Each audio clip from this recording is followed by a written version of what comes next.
आज हम बात करेंगे याददाश्त की कमज़ोरी पे।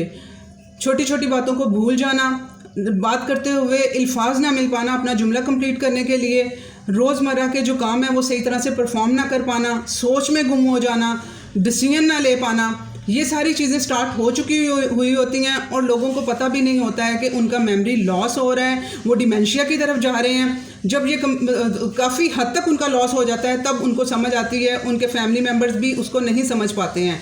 मुझे अब समझ आई है, ये 3 साल सारी स्टडी करने के बाद। मेरी बाजी जौन सिंह हैं वो थायराइड की पेशेंट हैं और वो बात करते करते भूल जाती थी कि हाँ हम क्या बात कर रहे थे, किस चीज़ पे हम बात कर रहे थे, बार बार एक बात को दोहराना, ठीक है, ये सारी चीज़ें इसकी रीज़न बन रही होती हैं। आज के इस वीडियो में मैं यही डिटेल में बताऊंगी कि आप लोग किस तरह से अर्ली स्टेज आप लोगों की, और ये बिल्कुल रिवर्सेबल है, इसको हम लोग 100% रिवर्स कर सकते हैं। आप लोग अगर आपका अर्ली स्टेज है, थोड़ा लॉस हो चुका हुआ है, कंप्लीटली लॉस हो चुका हुआ है, उसे रिकवरी की तरफ लाया जा सकता है, और जो स्टार्ट है अभी और उसको तो कंप्लीटली 100% हम लोग रिवर्स कर सकते हैं। और आप लोगों ने इसको किस तरह से, और बगैर किसी मेडिसिन के, किसी डॉक्टर के पास आपको जाने की ज़रूरत नहीं है। मैं सब कुछ आप लोगों को आज बताने वाली हूँ कि आप लोग कहाँ गलतियाँ करते हैं और कहाँ क्या वजह बन रही होती है ये मज़ीद लॉस होने की, ठीक है। अब इसमें क्या होता है, हमारा जो ब्रेन होता है, हमारे जो न्यूरॉन होते हैं, ट्रांसमीटर, हमारा जो ब्रेन से जो हमारे हर सेल तक जो पहुंचाती हैं, हमारी नसें जो होती हैं वो कमज़ोर होने लगती हैं, और जो हमारे ब्रेन का वो हिस्सा जो हमारी याददाश्त के लिए रिस्पॉन्सिबल होता है वो डैमेज होने लगता है। उसकी रीज़न क्या है, वहाँ पर ऑक्सीजन नहीं पहुँच पा रही है, वहाँ पे जो प्रोटीन के डैमेज सेल है वो इकट्ठे हुए पड़े हैं। आप वहाँ पे ब्लड सर्कुलेशन इन लोगों की वहाँ पे प्रॉपर नहीं हो पा रही है। ऑक्सीजन किस तरह से पहुँचेगी, ब्लड के थ्रू जाती है ना ऑक्सीजन, वो सर्कुलेशन ही प्रॉपर नहीं हो पा रही है। ग्लूकोज जो है वो उन सेल्स तक नहीं पहुंच पा रहा है। अब क्यों नहीं पहुंच पा रहा है, खा तो रहे हैं, और ऐसे लोग ज़्यादा शुगर बल्कि खा रहे होते हैं, ज़्यादा मीठी चीज़ें खा रहे होते हैं। मेरी बाजी को बहाना चाहिए होता था कि भाई मेरी ना शुगर लो हो रही है। बहाना क्या, ऐसा सच में इन पेशेंट्स के साथ जो वीकनेस और बीमारियों को लेकर चल रहे होते हैं साथ में अपने, उनको हो रहा होता है, उन्हें वीकनेस हो रही होती है, उनका जो ब्लड प्रेशर है वो लो की तरफ जा रहा होता है, और ये सारी चीज़ें, ग्लूकोज जो है वो कम ब्लड में हो रहा होता है, ये सब कुछ हो रहा होता है। लेकिन अब वही उसकी वजह बन रहा होता है कि वो उनको एक बहाना चाहिए होता है कि हमारी जी शुगर लेवल लो है तो हमें मीठी चीज़ें खानी है, और वो मीठे की तरफ वो जा रहे होते हैं। अब वो मीठा तो ले रहे हैं तो फिर क्यों नहीं पहुंच पा रहा है। मैं कह रही हूँ कि वहाँ पर उन सेल्स तक ऑक्सीजन और ये ग्लूकोज नहीं पहुँच पाता है, जबकि वो खा रहे हैं ये ग्लूकोज, तो क्यों नहीं पहुँच पाता है।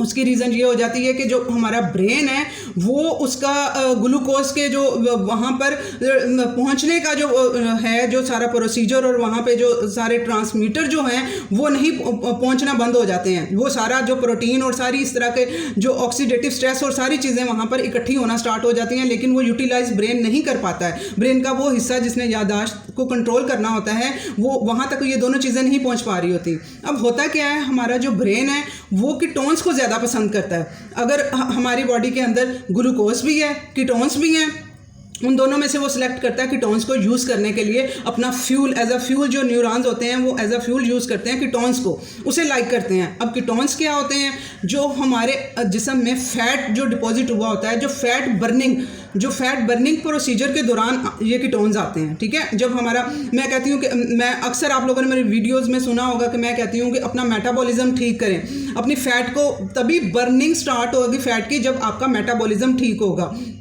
ठीक है। क्योंकि पहले के ज़माने में सब कुछ लोग मीठा भी खाते थे, सारी चीज़ें खाते थे, वो ठीक थे क्योंकि उनका मेटाबॉलिज्म ठीक था। उनकी जो बॉडी थी उनका वो स्विच कर जाती थी ग्लूकोज पे और स्विच कर जाती थी वो कीटोन्स पे, उनका मेटाबॉलिज्म ठीक था। अब मेटाबॉलिज्म बिल्कुल ख़त्म हुए पड़े हैं और उसकी वजह से हमारा जो फैट बर्निंग प्रोसीजर है, अब मैं कह रही हूँ कि कीटोन्स लाइक करता है, हमारा जो ब्रेन है, हमारे जो न्यूरॉन्स हैं वो कीटोन्स को लाइक करते हैं अपना फ्यूल यूज़ करने के लिए। लेकिन अगर बॉडी में कीटोन्स ही नहीं है, वहाँ पे प्रोड्यूस ही नहीं हुए बॉडी के अंदर, तो वो कहाँ से लेंगे, वो कीटोन्स कहाँ से यूज़ करेंगे वो उसको एनर्जी लेवल के लिए। अब जब आपकी बॉडी में आप बार बार मीठा खा के ग्लूकोज, स्टार्ट में क्या होता है कि आप लोग ग्लूकोज, वो जब शुगर लेवल लो हमें जी हो रहा है, वो खाते रहते हैं ग्लूकोज, बॉडी को देते रहते हैं, ब्रेन वो यूज़ करता रहता है, वो कीटोन्स की तरफ जा ही नहीं रहा है। वो दोनों में से जो सा है वो कीटोन्स बन ही नहीं रहे। अगर कीटोन्स बन रहे हैं तो उसे सेलेक्ट करेगा, तो वो नहीं है तो फिर ग्लूकोज को यूटिलाइज करता जाएगा, और जो फैट है वो वैसे का वैसा डिपॉजिट हुआ पड़ा है आपकी बॉडी में। अब आज के इस वीडियो में मैंने यही सिखाना है कि आप लोगों ने किस तरह से अपनी बॉडी को कीटोन्स पे लेके आना है, अपनी बॉडी में कीटोन्स प्रोड्यूस करवाने हैं। ठीक है, ये आपको खुद प्रोड्यूस हमें करवाने पड़ेंगे। ब्रेन वो खुद ब खुद उसे सिलेक्ट कर लेगा, प्रोड्यूस हमने खुद करवाना है, उन्हें सिखाना है अपनी बॉडी को कि आपने कीटोन्स पे जाना। तो उसके लिए अब आप लोगों ने क्या करना है, किस तरफ आप लोगों ने अपनी किस तरह से वो पूरा तरतीब के साथ आप लोगों ने चलना है कि हम लोगों ने और आप लोगों को, और ये बहुत आसान है, थोड़ा सा स्टेप लेने की ज़रूरत है। इवन कि मैं खुद भी बहाना एक ढूंढ रही होती थी कि नहीं जी मैं तो जॉब भी मेरी स्ट्रेस वाली होती है, मुझे वहाँ पर भी टाइम देना पड़ता है, मुझे अपनी ये हेल्थ से रिलेटेड स्टडीज़ करने के लिए भी मुझे पढ़ना पड़ता है, तो मुझे तो ब्रेन का मेरा बहुत ज़्यादा काम है, तो मैं जो सा है ना ग्लूकोज को, शुगर को अपनी लाइफ में से कम नहीं कर सकती। तो मैं ये मुझमें और मेरी बाजी में ये फ़र्क था कि वो बिस्किट्स वगैरह जो भी चीज़ें उनके सामने आती थी वो खा लेती थी। मैं स्टडी के बाद भी जो सा है वो उसको बिस्किट्स वगैरह को, बेकरी प्रोडक्ट्स को साइड पे करके ग्लूकोज फिर भी दे रही थी गुड़ की फॉर्म में। मैं गुड़ में बना के बेसन बना लिया, गुड़ में हलवा सूजी का बना लिया, वो मीठा मैं दिन में एक टाइम में अपनी बॉडी को, ब्रेन को, अपनी बॉडी को दे रही होती थी कि जी मुझे इस ग्लूकोज की मेरे ब्रेन को ज़रूरत है, मेरा ब्रेन का ज़्यादा काम है। जबकि और इसी वजह से कीटोन्स में बॉडी जा ही नहीं रही होती,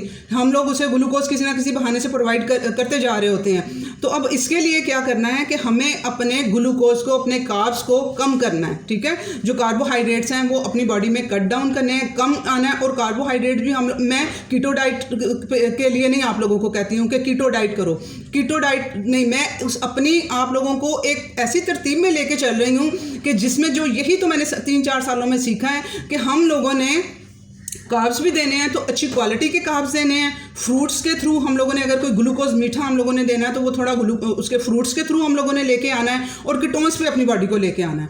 उसके लिए जो सा है वो पहले नंबर पे आप लोगों को इंटरमिटेंट फास्टिंग पे आना पड़ेगा। फास्टिंग का नाम सुन के आप लोगों ने डर नहीं जाना है। 1-2 दिन में देखिएगा कितना अच्छा आप लोग बॉडी जो सी है वो आपकी इसके आदी हो जाएगी और आप लोग अपने एनर्जी लेवल में कितना अप देखेंगे कि हमारा ब्रेन, हमारा सेल्स एनर्जी लेवल कितने हाई होते हैं इससे। तो इंटरमिटेंट फास्टिंग 16 घंटे की करनी है, लेकिन आप लोगों ने पहले ही 16 घंटे पे स्टार्ट नहीं हो जाना है। आप लोग इसे 12 घंटे से आप लोग इसे स्टार्ट करेंगे, क्योंकि मैंने क्या कहा है कीटोन्स को लाइक करता है, कीटोन्स पे लेके आना है। वो जो हमारे न्यूरॉन्स हैं वो कीटोन को यूज़ करेंगे तो वो और इससे ये जो 3-4 चीज़ें मैं आज आप लोगों को बताऊंगी, इससे आप लोगों का जो डैमेज है वो न्यूरॉन्स वगैरह वो भी रिपेयर हो जाएंगे। और जो न्यूरॉन्स हैं, न्यू जो चीज़ें जनरेशन होनी होती हैं, फ्रेश जो चीज़ें जनरेशन होनी होती हैं वो भी होंगी। ठीक है, अब इंटरमिटेंट फास्टिंग आप लोगों ने 12 घंटे से आप लोगों ने स्टार्ट करनी है। इसका मतलब है कि आप लोगों ने रात के खाने और सुबह के नाश्ते के दरमियान आप लोगों ने कुछ नहीं खाना सिवाय पानी पीने के। ठीक है, आप लोगों ने रज के अपना वो रात का जो खाना होगा वो आपने प्रॉपर फिल होकर कर लेना है कि आप लोगों को गुंजाइश ना रहे कि 3 घंटे बाद आप लोगों को क्रेविंग हो रही हो। ठीक है, अच्छे से अपना रात का खाना खाने के बाद सुबह आप लोगों ने अपना मॉर्निंग ड्रिंक ही पीना है। मेरा मॉर्निंग ड्रिंक किसकी बात कर रही हूँ, इसमें आप लोगों ने मेरा लेमन वाटर वाला वीडियो देख लेना है। इसमें lemon water, pink Himalayan salt मैं यूज़ करवाती हूँ और 2-3 कतरे एप्पल साइडर विनेगर यूज़ करवाती हूँ सुबह एक्सरसाइज के लिए, एनर्जी लेने के लिए। अब ठीक मैं भी थी, मैं कहती थी कि मुझे जो सा है वो चैनल पे काम करना है, अपने उसके ऑफिस पे के लिए काम करना है, अपना जो हेल्थ से रिलेटेड स्टडीज़ में कर रही होती हूँ, रिसर्चेज पढ़ रही होती हूँ, मुझे उसके लिए काम करना है। और मुझे अपनी एक्सरसाइज भी करना होती थी सुबह 1 घंटा, जो सुबह उठती थी मैं अपनी एनर्जी लेवल सबसे पहले अपनी बॉडी को देती थी, वो एनर्जी लेवल एक्सरसाइज के लिए। उसके बाद अब वीडियो मुझे बनाना होता है ऑफिस जाने से पहले, वो करने के बाद अब उस टाइम और ऑफिस भी मैं जाना चाहती थी फुल एनर्जी लेवल के साथ, क्योंकि मैं चाहती हूँ कि मेरी हर चीज़ 100% परफेक्ट हो, परफेक्शन की तरफ मैं जा रही होती हूँ। तो उसके लिए एनर्जी लेवल पूरे करने के लिए मुझे वो बहाना चाहिए होता था कि मैं ग्लूकोज थोड़ा मुझे चाहिए, मुझे शुगर थोड़ी वो चाहिए, वो गुड़ की फॉर्म में जो मैं ले रही होती थी। लेकिन और इंटरमिटेंट फास्टिंग भी 16 घंटे की मैं नहीं कर पाती थी और हूँ। अब उसको किस तरह से कन्वर्ट करना है जो 16 घंटे की डायरेक्ट नहीं कर पाएंगे। मैं क्या करती हूँ कि जब 12 घंटे, ठीक है, तकरीबन 12 घंटे 11-12 घंटे बन जाते हैं मेरे वीडियो बनाने, जब मैंने बनानी होती है तो मुझे वीडियो बनाने से पहले या उसके बाद मुझे अपनी चाय पीनी होती है, ब्लैक टी। उसमें अब मैं गुड फैट ले आती हूँ। ठीक है, अब मेरी बॉडी इंटरमिटेंट फास्टिंग में रात से वो तैयार हुई होती है अपने फैट को बर्न करने के लिए। अब अगर इसमें मैं बीच में ग्लूकोज दे दूंगी तो वो प्रोसीजर वहीं रुक जाएगा। अब इस प्रोसीजर को मैंने रुकने नहीं देना, लेकिन मुझे एनर्जी लेवल भी चाहिए, तो इसके लिए मैं फैट ऐड कर लेती हूँ अपनी चाय में। शुगर वगैरह, गुड़ वगैरह ऐड नहीं करती। उसमें मैं मलाई डाल लेती हूँ, उसमें कोकोनट ऑयल डाल लेती हूँ। और कोकोनट ऑयल जो है वो आप लोगों ने प्रेफर करना है, उसे भी आप लोगों ने मस्ट यूज़ करना है। उसकी रीज़न ये है कि उसको डाइजेस्ट करने में भी कम जिस्म का जोर लगता है, क्योंकि फ़ैट को भी डाइजेस्ट करने के लिए एक हिम्मत चाहिए, ठीक है। जो आप लोग बटर वगैरह यूज़ करेंगे उसको डाइजेस्ट करना थोड़ा मुश्किल होता है। तो आप लोगों ने, लेकिन आप लोगों ने अगर मॉर्निंग ड्रिंक पिया होगा तो उसे भी आप लोग पचा पाएंगे। तो आप लोगों ने वो ले लेना है। जो लोग डायरेक्ट 16 घंटे की इंटरमिटेंट फास्टिंग नहीं कर पाएंगे, ये उनके लिए बता रही हूँ। जैसे कि मुझे बीच में एनर्जी लेवल चाहिए, तो वो अब ये 2 चीज़ें ऐड कर लेती हूँ, कोकोनट ऑयल यूज़ कर लेती हूँ और कभी बटर, कभी उसमें मलाई डाल लेती हूँ।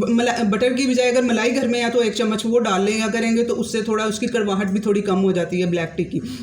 ये तो आपको, इससे क्या होगा, फास्ट नहीं टूटेगा। इसमें ये फैट ही है, बॉडी को हम फैट को ही फैट मोड में ही लेके जाना चाहते हैं और फैट ही थोड़ा यूज़ कर रहे हैं, मजबूरी है। अगर मेरा ये ना होता चैनल का काम, सुबह को मैंने नया वीडियो बनानी हो तो मैं ये इसको स्किप कर दूंगी, मैं इसे थोड़ा आगे टाइम ले जाऊंगी, लेकिन मुझे इस टाइम पे ये करना होता है, इस वजह से ये मैं पीती हूँ। और आप लोग भी जो बर्दाश्त नहीं कर पाएंगे 16 घंटे की, वो 12 घंटे तक पे ये एक ब्लैक टी पी सकते हैं। ये भी कीटोन्स ही की तरफ ही लेके जाएगी बॉडी को। तो आप लोगों ने ये करना है, इंटरमिटेंट फास्टिंग को इंप्लीमेंट करना है और फिर इससे आगे 16 घंटे काउंट कर लेने हैं। जब आप लोगों ने ये ब्लैक टी पी लेनी है, इससे आगे आप लोगों ने 12 घंटे बाद पी है तो आगे 4 घंटे काउंट करके 16 घंटे पूरे करके फिर आप लोगों ने अपना ब्रेकफास्ट करना है। ये हो जाएगा आपका उसको बर्निंग मोड में लेके जाने के लिए इंटरमिटेंट फास्टिंग। अब लो कार्ब डाइट में, अब आपकी डाइट में पता होना चाहिए आप लोगों को कि हम लोगों के कार्ब्स थोड़े हम लोगों ने कम किए हैं। जैसे कि नाश्ते में आप लोगों ने सब्जियां वगैरह डाल के ऑमलेट आप लोगों ने यूज़ करना है। सब्जियां वगैरह ये कार्ब्स में ही आ जाती हैं, लेकिन अच्छी क्वालिटी का ये कार्ब्स है। आप लोगों ने ब्रेड, रोटी, डबल रोटियाँ नहीं खानी है सुबह नाश्ते में। ये हो जाएगा आप लोगों ने। और गुड फैट मैंने आप लोगों को ऐड करवा दी है, ये आपको लेके जाएंगे कीटोन्स की तरफ, ठीक है। उसके बाद मैं बता रही हूँ कि आप लोगों को अब जो ऑक्सीडेटिव स्ट्रेस जो अंदर डैमेज हुआ पड़ा है उसको रिपेयर करने के लिए हमें B1 भी चाहिए, थायमिन चाहिए और साथ में जिंक चाहिए, ठीक है। ये उन लोगों को, ये उनको न्यूरॉन्स को रिपेयर करने में हेल्प करेंगे आपकी। तो इसके लिए आप लोगों ने अपनी डाइट में जिंक को और B1 को ऐड करना है। B1 पे कंप्लीट वीडियो आपको मिल जाएगा चैनल पे, वो आपको काफ़ी हेल्प करेगा आपके नर्वस सिस्टम को, आपकी नर्व्स को स्ट्रॉन्ग करने के लिए। और जो जिंक है वो आप लोगों को मैं यखनियाँ भी पीने को कहती हूँ, साथ में सीड्स भी यूज़ करवा रही होती हूँ, उसके थ्रू आप लोगों को जिंक भी, B1 भी थोड़ा उसके थ्रू मिल जाता है, जिंक भी मिल जाता है। तो वो आप लोगों का ये भी वहाँ से पूरा हो जाएगा। उसके अलावा अब मैं कह रही थी कि ऑक्सीजन नहीं पहुँच पाती, सर्कुलेशन पूरी नहीं है। उसकी रीज़न ये है कि एक्सरसाइज तो है ही नहीं हम लोगों की लाइफ में। एक्सरसाइज, हम लोग कहते हैं हमारे एनर्जी लेवल लो है, हम किस तरह से एक्सरसाइज की तरफ आएँ। आहिस्ता आहिस्ता से थोड़ा थोड़ा स्टेप लेके आप लोग इसकी तरफ आएंगे। आप लोगों ने ऑक्सीजन जो सी है वो अंदर लेके जानी है। आप लोगों ने स्टार्ट कर लेना है। अगर कुछ नहीं कर रहे तो आप लोग अपना जो सा है वो डीप ब्रीदिंग से स्टार्ट कर लें। डीप ब्रीदिंग से ऑक्सीजन तो कम से कम अंदर जाएगी, वो सेल्स तक ऑक्सीजन तो पहुंच पाएगी। मैं कह रही हूँ कि ऑक्सीजन नहीं पहुंच पाती है न्यूरॉन्स तक, इस वजह से उसमें डिस्टर्बेंस आ जाती है। आप लोग भूल ही जाते हैं अल्फाज और ये सारी चीज़ें जो डिमेंशिया की रीज़न बन रही होती हैं, वो ऑक्सीजन वहाँ तक नहीं पहुँच पा रही है। तो आप लोगों ने एक्सरसाइज को अपनी लाइफ का पार्ट बनाना है। कभी वॉक कर ली, कभी एक्सरसाइज कर ली, डीप ब्रीदिंग कर ली, स्ट्रेचिंग कर ली। और मॉर्निंग में करेंगे तो उस टाइम फ्रेश ऑक्सीजन भी आप लोगों को मिलेगी और वो ज़्यादा इनहेल एक्सहेल में ऑक्सीजन अंदर ज़्यादा जाती है। जो एरोबिक एक्सरसाइजेज होती हैं, मेरे चैनल पर डीप ब्रीदिंग भी सारी एक्सरसाइजेज मैं वहाँ पर रख रही हूँ और मज़ीद एक्सरसाइजेज की वीडियोस भी आप लोगों को मिल जाएंगी।